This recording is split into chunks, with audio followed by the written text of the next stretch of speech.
Hey everyone, welcome back to Unlearn with Bianca. Thank you for taking the time out of your precious day to be tuning in. On this podcast, we explore all things self-healing, health, personal growth, the mind-body connection, relationships, and more. Today's topic of conversation is healing chronic pain, the way out of chronic pain, the things that I wish I knew sooner, the bits and pieces that I put together which led me to my recovery after navigating chronic pain for 3.5 years. If you're new to this podcast, I highly recommend going all the way back to episode 2, where I share my story. I'm basically giving you guys my life story, but within that, I'm speaking about the 3.5 years that I was diagnosed with chronic pain conditions. I had a pelvic pain condition called vulvodynia, and another pain condition further down the track called fibromyalgia. I was also diagnosed with central sensitization syndrome, and to be honest, a whole lot of other things amongst those labels as well. It was a very difficult season, chapter, few years of my life.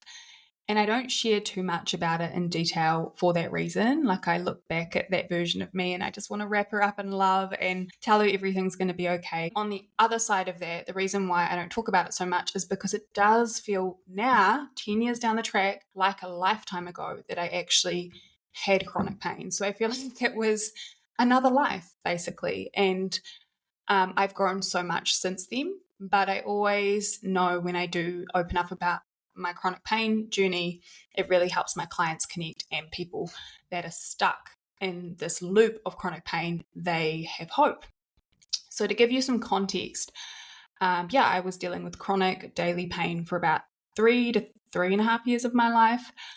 I had been around the medical system multiple times, seen specialists, doctors, neurologists, had brain scans, put on different medication. I remember I spent a lot of time holding ice packs on my body, just in a lot of burning pain, a lot of aching pain. And just hiding this constant pain was exhausting in itself. So I didn't really have any real answers. I was told that these pain conditions were quite common, or not uncommon, but all they could do from the medical standpoint was put you on pain relief, and the explanation around why the pain was there was very vague. It could have been, it might have happened after a virus, it might have happened after an infection, but there wasn't a lot of answers. There wasn't a lot of clarity. I don't know if I said it, but I had an operation. There was a lot going on. All through that period as well, I looked fine. That was the hardest thing. I looked fine, and I would go out on the weekends. I'd be going to uni. I just kind of was getting on with my life, but behind closed doors, it was a real challenge. And it wasn't until a series of events, a pelvic physiotherapist and then a doctor, and a few conversations I'd had, this was like 10 years ago now, they opened me up to this realm of the mind-body connection. One thing leads to the next, and this eventually led me to the lightning process, which changed my life. And it also, of course, led me into this realm of work where I'm really passionate about the mind-body connection and health. So when I'm referring to chronic pain, I'm not talking about acute pain, which is like you break your leg, you have a short-term injury, or a pain that is a normal response. Chronic pain is different. So chronic pain is anything that happens and it lasts for, sometimes people say 3 months, others say 6 months after the initial trauma. And when I say trauma, I mean physical trauma or emotional trauma. A lot of people can have chronic pain after something physical like a virus, an injury, a sports injury, an accident, what else? An infection, a vaccine response. And for others, it's after a period of chronic stress and emotional trauma. Basically anything that shocks the nervous system. Chronic pain is a real difficult one because at 3 to 6 months, symptoms should have gone back down to baseline. You should be feeling good again. But people with chronic pain, the symptoms persist. And then you run tests and, try and get answers. But usually with chronic pain, tests might be coming back okay. There might be some small things that they're concerned about, but they can't really pinpoint why the symptoms are persisting. So things like back pain that persists, migraines, frequent migraines, chronic headaches, fibromyalgia, pelvic pain, I don't know, any like post-injury pain, even IBS. These are some examples of what I would refer to when I'm saying chronic pain. So as I said, I'm 10 years out the other side. I became comfortable again in 2014 and I've never looked back. Many of my clients now also live a very comfortable life, and I know that healing from chronic pain is absolutely possible. So here are the things that I had to learn to recover that I encourage you to explore too. Number one is that you need to know the neuroscience behind pain. One of the biggest aha moments in my recovery journey from chronic pain was when I started to understand the science and the mechanics behind chronic pain. Because up until that point, the people I was seeing, the specialists, the doctors, they didn't really explain to me what was going on at the neuroscience level with pain, because I don't think they knew either. So it was like a needle in a haystack. I just was like blind leading the blind. And, when the test would come back normal and I'd still be having pain, I would start to question myself, like, is this in my head? Am I going crazy? And this is a lot of people with chronic pain, this is their biggest frustration when it feels like someone's implying that it's in your head or that you're making it up. It's absolutely not the case. But once I understood the science, it started to make sense in my head. So what I learned is that my body wasn't broken, it was protecting me. Pain was a message, not a malfunction. And once I understood that my nervous system was in survival mode, it changed the way that I perceived everything, and it changed the way I perceived what was possible. Now, I said that a lot of health professionals didn't explain to me what was going on at a neuroscience level, and that's because they didn't know, and that is because pain science is only shifting in the last decade or 20 years. 30 years ago, pain was actually seen as a direct signal from the body. It was believed to have just been a response to tissue damage. If something hurt, it was the assumption that something in the body was injured or diseased. So treatment was focused on the body alone. And that's when we see things like anti-inflammatories or surgery, physical therapy, or, you might get told to rest. And if this didn't work, then it was sort of like me. I just started assuming it was all in my head. That is the old model of pain that has started to shift only in the recent decades. So if we bring it forward to the last 20 years, pain researchers challenged this biomedical model and they came up with this idea of the gate control theory of pain. And that proposes that pain isn't just about what happens in the body, but it's also how the brain processes it. So it led to more of an understanding that it's not like a fixed input. It's actually a really complex output, pain is, between the brain and the nervous system. And it's influenced by a whole lot of other factors, which things like emotions, past traumas, injuries, beliefs about pain, where our attention goes and our focus goes, because anyone who has pain will know that you're often thinking about it, and stress and threat perception. So a whole lot of different things influences the volume of our pain. And they started to back this up when they could visibly show that chronic pain lights up brain regions that are also involved in emotion, memory, and threat detection. Thanks to neuroscience and pain research, now we're at this point in 2025, thank freaking God, where we have the biopsychosocial and neuroplastic model of pain. So again, this emphasizes that pain is not a direct measure of damage. It's that protective signal from the brain based on a perceived threat. But we've also learned that we can unlearn pain. And this is where that neuroplastic model comes in, or neuroplasticity. Basically, the brain changes based on how we use it. So we can unlearn pain. And that is what I did. That is what my clients do. It is using the latest neuroscience to switch brain pathways to send different signals into the body and turn down pain levels. Here are some examples that I can show you why and how pain is processed in the brain and not necessarily a specific part of the body. So two people can have the same MRI result, let's say like a disc bulge, but only one might feel pain. That is quite common. You can injure yourself and not feel pain until you see blood. Parents have probably had that experience before. If a child falls over and then they look at the parent or they see the blood, that's when they get upset, because then their brain at that point registers a threat. And my favorite example is phantom limb pain. And this is when amputees no longer have a limb, but they're still experiencing pain in that region based on the wiring of the brain. That is crazy to me. And I always use that example with my pain clients. They are examples. Pain it's not subjective, but it's a lot more complex than being a black and white thing. So if we go back to that whole concept of like your brain learning pain, but you can unlearn pain, what actually happens in chronic pain is that pain pathways strengthen. So the more often you feel the pain, the stronger the brain becomes at producing it. It's like a well-worn path in the forest. I've talked about neuroplasticity before, but it's that whole concept that neurons that fire together wire together. And when we are consistently experiencing pain, that pathway gets stronger, those circuits get stronger. And over time, the pain alarm system becomes overly sensitive. This is this label called central sensitization syndrome, which I was given by a pain specialist. The nervous system starts reacting to normal signals like a particular movement or touch or even emotions as if they're dangerous.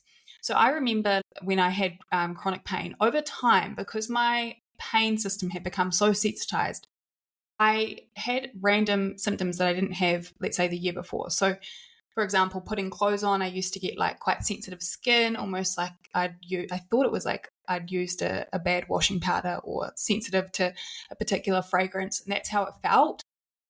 But it was actually just my pain centers becoming overly sensitized, that I was having new sensations that my brain was coding as a threat. It's like the volume knob on the pain is turned all the way up. And then from there, the brain starts to predict pain. So if the brain keeps getting the message that this area isn't safe, or this movement isn't safe, or doing this isn't safe, it can get better at producing pain and predicting pain. Long after an injury is healed, long after the virus is over, it starts predicting when it needs to go in to protect you. And that is neuroplasticity in action, but it's not in a way that is serving us. It's a way that your body's basically and your brain have gone into hyper protection. It thinks it's doing the right thing, but actually it's, for people with pain, it's getting them really stuck. It's called maladaptive neuroplasticity. So over time, that pain can be a learned prediction rather than a response to actual damage. And therefore, we can turn the volume of the pain down when we change the way the brain's used repetitively. Basically, we are unlearning chronic pain. The second thing you need to know to recover from pain is that the mind-body connection is real and safety is key. So chronic pain is often linked to the dysregulation of the autonomic nervous system. Basically, you've been in fight, flight, or freeze for a long time, and that gets stuck on that response, and the body cannot feel safe enough to heal when we're stuck in that survival mode. There is a lot of conversation in the mind-body healing space as to whether a brain retraining approach to healing chronic illness is better, or a somatic approach to healing from the body is better. And honestly, I think it's different for everyone. I don't think we can get caught up on what's better, what's not. But how I see it is that all are important pieces of the puzzle. So what I mean by that is that the mind-body connection is a real thing. The connection between the brain and the body, or the mind and the body, is constantly on. So we can't distinguish top half, bottom half. To have the best shot at healing from chronic pain, I think it's important to incorporate both top-down approaches, and a top-down approach is like changing the way you use your brain. So changing the way you think, and that creates brain changes, and then the body follows based on that. So A lot of top-down approaches are things like brain retraining, which is some of the work I do with the lightning process. And often it incorporates tools like visualization, it incorporates self-soothing through your self-talk so you can turn down that stress response, and helps you break the loop of predicting pain when symptoms or fear come up. And this is really important so we can start to switch those brain pathways. And what you're doing over time by working with the brain or top-down approaches is you're creating new neural pathways and you're practicing positive emotional states like calmness, like trust, like connection. And essentially, you're associating safety with previously triggering experiences.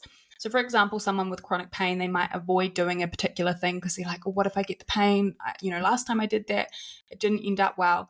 And when you're actually changing your state by changing your self-talk, shifting your focus, visualizing, it helps break that loop.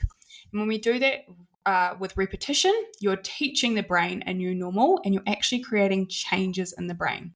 So that's a massive, massive, massive, massive part of chronic pain recovery that often gets left out of the picture.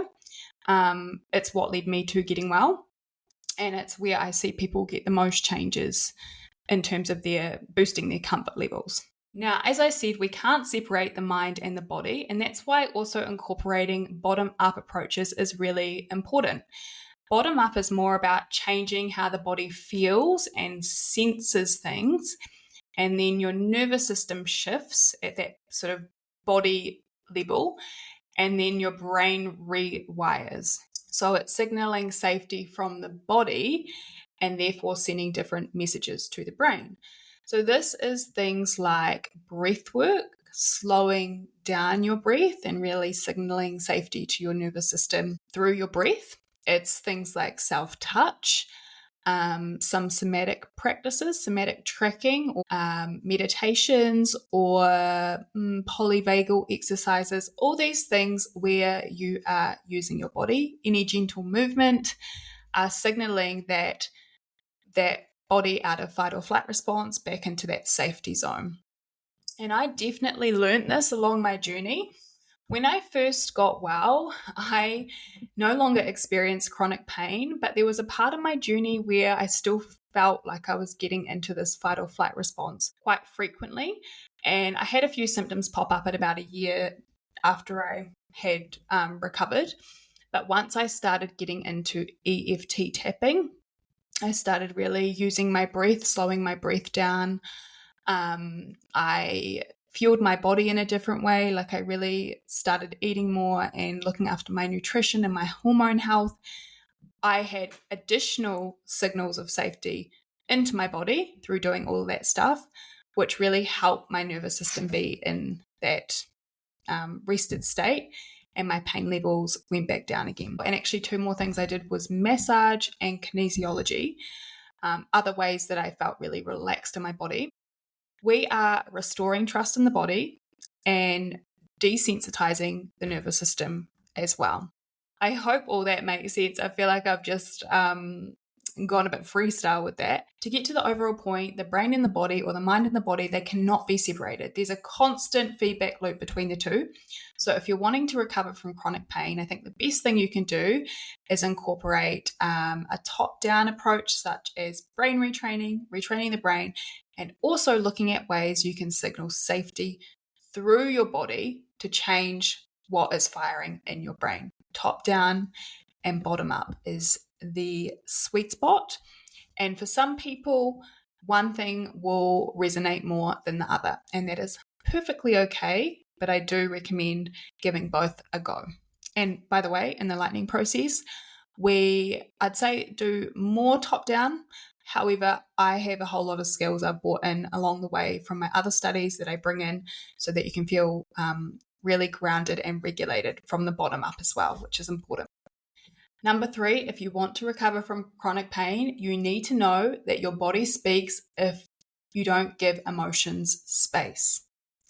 Okay, another aha moment I had was when I realized chronic pain is not necessarily caused by structural damage, but it can be the brain's attempt to protect you from overwhelming or unfelt emotions. And this idea is rooted in the work of Dr. John Sarno, and it's also supported by current neuroscience. You've probably heard about people like Gabor Mate, and some professors talk about this idea that emotions get stored in the body.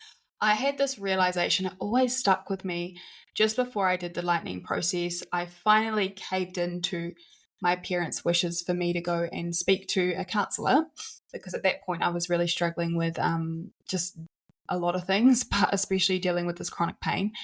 And I remember going to this counselor, and I was very resistant, but I went along, and up until that point, I didn't really feel like I had much on my mind. Once I was there, it was a different story. I was just basically crying for an hour. A lot of it actually went back to a traumatic experience I had during the Christchurch earthquakes. And after that, like dealing with the chronic pains, there was a lot there that I didn't realize I hadn't been feeling. I hadn't allowed myself to, or given permission for myself to actually just sit with the sadness and the anger and all the feelings that come with those experiences. A really insightful question for people with chronic pain to ask themselves is, what was going on for you before it started? You know, what was happening at that time of your life before you had symptoms? Because what a lot of people will share with me is that they had a lot on their plate, whether it was just general life stresses, you know, relationships, work, study, finances, or it was something bigger and more of a bigger trauma. Eventually, after a while, the nervous system can only handle so much before it starts speaking through symptoms. And nobody had ever asked me that when I was looking for answers. Nobody had ever said, hey, Bianca, what was actually going on for you before you got the chronic pain?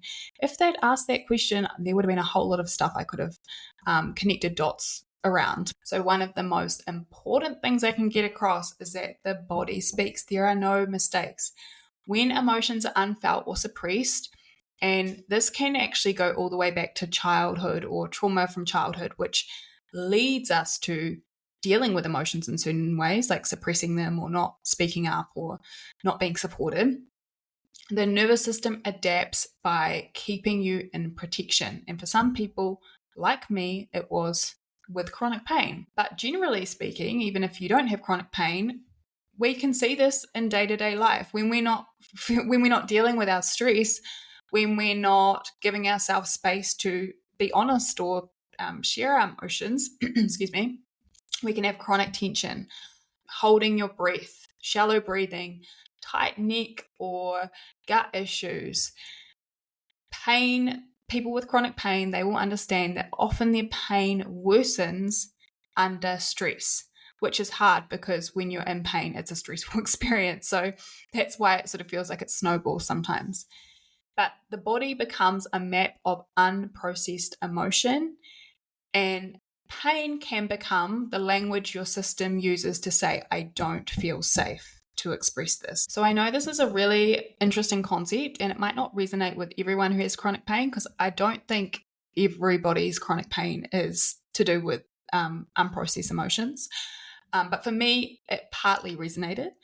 When the brain senses emotions like, let's say, shame or grief or anger or fear or rage, and they're too much to feel in that moment or at that time in your life, it can divert energy to the body. So it's almost like the pain in the body is a distraction from feeling emotions. So it's not imagined pain, it's real pain. And then if we think about that thing of pain can be practiced over time, that's when we get ourselves stuck in a bit of a neurological loop as well. So my main thing on this point, if you're resonating, don't be like me and try and hide everything constantly and put on a brave face, because it can create more stress on the nervous system. You are allowed to have your days. You are allowed to have your moments. You are allowed to make space for your emotions, even if it's by yourself. That is really healthy.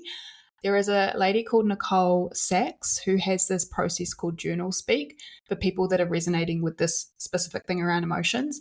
And it's all about letting out your heavy, messy emotions through journaling. So if you're interested, I'd look into that. But that is just one other concept that people may relate to that I think will help with recovery. Number 4, things that you need to know to recover. There is a chronic illness personality. I am pretty good now. I got a bit of a radar at being able to pick the type of person that could get stuck in a loop of chronic symptoms. And that comes from working with a lot of people, but also reflecting on myself and understanding what pressure I put on myself when I was moving through chronic symptoms. So I truly believe there's I don't like to say personality of chronic illness, but there are certain traits of people that get stuck with chronic pain. Perfectionists, overachievers, really sensitive people, people pleasers. These are some of them. And one of the most liberating and challenging things moving through a chronic illness recovery journey is looking at these patterns and really reflecting on where you learned them from, because they have been survival adaptations, often developed early on in life to be validated, to gain love, to be accepted, and really unlearning these strategies, beliefs, behaviors, and thought patterns, because these are the things that are actually fueling the day-to-day dysregulation or the nervous system being stuck in survival mode in those micro moments. So a massive part of my chronic illness recovery was actually looking at these things. People pleasing. Is this actually useful for me? Is it useful for me to be trying to impress everyone and feeling overwhelmed? No. Is it useful for me to be so stressed about uni and not getting a good grade? No. Where did I learn that? Starting to do some digging. Once I really explored some of these things, I started to realize that I put so much pressure on myself that was keeping my nervous system in this stuck state. And until I started to change some of those choices and those responses, until I started implementing boundaries, getting honest with myself, letting go of relationships, cutting myself some slack if I didn't get the mark I wanted, all of these things, it was really hard for my body to heal in that state. It's really interesting because when I'm working with clients in the lightning process, often we're not working with the main symptom that's coming up. We're working on these types of things. We're working on the patterns that are driving the stress in the nervous system. So things that can day-to-day drive the stress in the nervous system: urgency and self-pressure, a lot of fear, masking your true feelings, which I spoke on before, suppressing yourself, blaming yourself, people-pleasing, perfectionism, hyper-independence. And the thing that all of these need is self-compassion. A huge piece, sorry, my phone's going off, a huge piece of chronic illness recovery, chronic pain recovery, is learning how to relate to ourselves from a place of compassion, changing our self-talk. And this is so underrated because I will find most people who have chronic pain are very, very hard on themselves. And that constant self-critiquing keeps the nervous system in a stuck state. And I know for some people listening, that will be quite a stretch. This physical pain I have, how is that related to how I'm speaking to myself? But as I said before, the mind and body are always connected. The brain doesn't know the difference between a bully versus your own thoughts. So I always keep that in the back of my mind, because if you're constantly being critical to yourself, putting more pressure on yourself, beating yourself up, that keeps that body in the alarm state, and it becomes hard for the pain volume to turn down. So the last thing I need you to know is that it is possible to heal. It is 100% possible to heal from chronic pain. I have done it. My clients have done it. It is possible for you too, if you are listening. Here's some words of wisdom though. Don't compare yourself to other people. Rather than comparing yourself to others, I want you to really find people that have healed and you can find similarities with in their story or their journey. We always think we're like that special case. Yeah, that person has those symptoms, but my pain's a bit different in this, and that's not going to work for me. If we're looking for differences, we're going to find them. If we're looking for similarities with someone else's journey, we're going to find them. So focus on that, but don't compare your timelines to someone else's, because change can happen relatively quickly. Change can take some time and practice, and it's all meant to be when the time is right through consistency and showing up. So do your best to not compare to others and know that healing is not always linear. There will be blips along the way. There will be moments of self-doubt. There'll be moments of, can I do this? And that's completely normal. The other thing I want to say is trying harder will not make you heal faster. You have to let go of needing to have things perfect before you show up. And a huge thing that I think people get wrong about healing from chronic illness is they push. They're so used to looking for answers. They're so used to needing to get their health back and having to advocate and be really strong and think about the next thing, that when I actually say to people, we need to approach this in a different energy, meaning it's going to be more about trust and letting go rather than pushing, it can be really hard for people to try and let go of that control. So you're not going to heal in the same energy that you got sick in, basically. Healing chronic illness, it takes consistency, it takes discipline, it takes showing up, but it also takes a lot of compassion, a lot of softening, a lot of trust, a lot of listening to your body. And lastly, you won't be the same person that you were before you had chronic pain. A lot of people say to me, I just want to go back to my old life. And I used to think like that too, until I realized that I learned so much through recovery, through the journey of getting well. I learned about my energy. I learned the power of my thoughts. I learned my body's ability to heal. And my life did look different after, but not different in a bad way, different in a good way. I had so much more power and trust in myself once I was well. So do your best to not focus on trying to get back to the past and be open to what is possible for the future version of you who has put in the work, who has made it out the other side, and the perspective shift that will be so different, but in a good way. Would I, if I had the choice to take my pain experience away, would I take it away? Yeah, probably. It would have made my life a whole lot easier. However, do I think I'd be the same person without it? No. As I said, I've just learned so much. And if I didn't have that, I wouldn't be doing what I do now and speaking to you guys right now. So to sum it up, I want to encourage you that you've got this. It is possible to heal from chronic pain. Pain is not a sign of damage. It's a message from your nervous system. If you can, stop seeing pain as the enemy.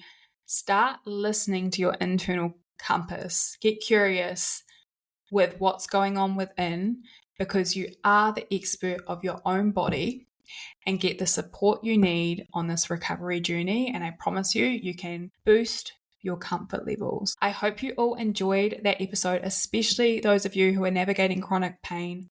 I'm here to support you if you are looking for someone to help you on your recovery journey. I'll leave all my details in the show notes so you can get in touch. We can jump on a call and just talk through where you're at and what you're looking for support with. I have some exciting changes happening, which I'll share in the next few episodes. I'm heading overseas again. I'm actually taking a big leap of faith, which I will share very soon. As always, I love hearing from you guys. I really appreciate when you rate and follow this podcast. Have a fab week, and I'll see you on the next episode.